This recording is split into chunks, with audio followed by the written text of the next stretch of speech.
नमस्कार मित्रांनो, कशा आहात? मजेत ना? बघा, एक प्रश्न आले तुमच्यासाठी घेऊन. प्रश्न काय म्हणतो आपण पाहूया.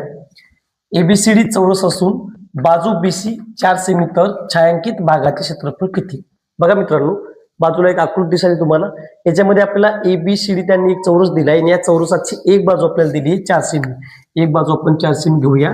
मित्रांनो, छायांकित भागाचे क्षेत्रफळ विचारले, हा कलरिंग केलेला भाग. बघा काय करायचं आपल्याला. समजा मी तुम्हाला म्हटलं यातला वर्तुळ असा अलगद उचलला आणि बाजूला ठेवला, तर मला सांगा फक्त कलरिंग केलेल्या बाजू भाग इतर आहे का नाही?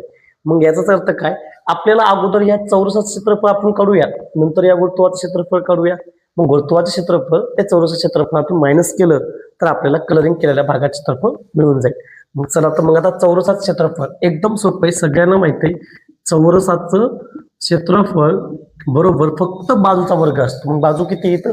4. 4चा वर्ग किती रे? 16. आता हे झालं चौरसाचं क्षेत्रफळ, काही विषय नाही.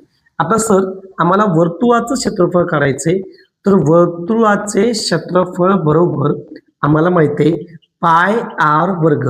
आता इथे तर आपल्याला त्रिज्या दिलेली नाहीये वर्तुळाची त्रिज्या दिलेली आहे का? नाही. मग कसं करायचं मला सांगा.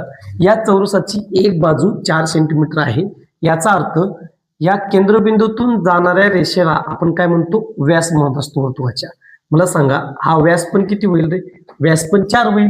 मग व्यासाच्या अर्धी काय असते? आपली त्रिज्या असते. म्हणून आपल्याला त्रिज्या मिळाली. मग त्रिज्या किती येणार आहे? आपली त्रिज्या असणार आहे 2. आता आपण वर्तुळाचं क्षेत्रफळ काढू शकतो.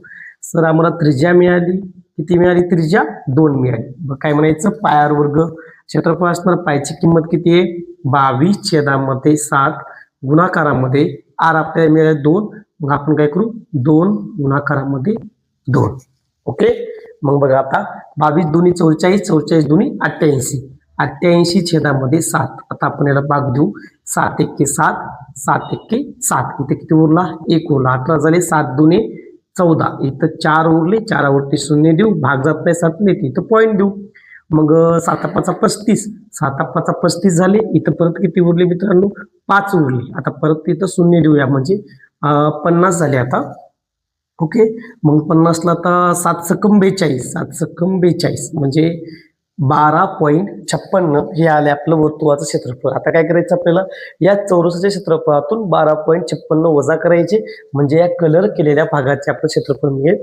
मग 16 मधनं वजा करायचे नाही, ते या साईडला करतो मी. 16.00 करू. पॉईंटच्या इकडे किती? 56 आणि पॉईंटच्या या बाजूला किती? 12. वजाबाकी करून टाकू. मला सांगा 0तून 6 जात नाही, इथं 10 तयार करूया. मग 10तून 6 गेली तर किती राहिली? 4. मग इकडं ऑलरेडी 1 घेतला होता, म्हणजे इथं 9 होते. 9तून 5 काढले किती राहिली?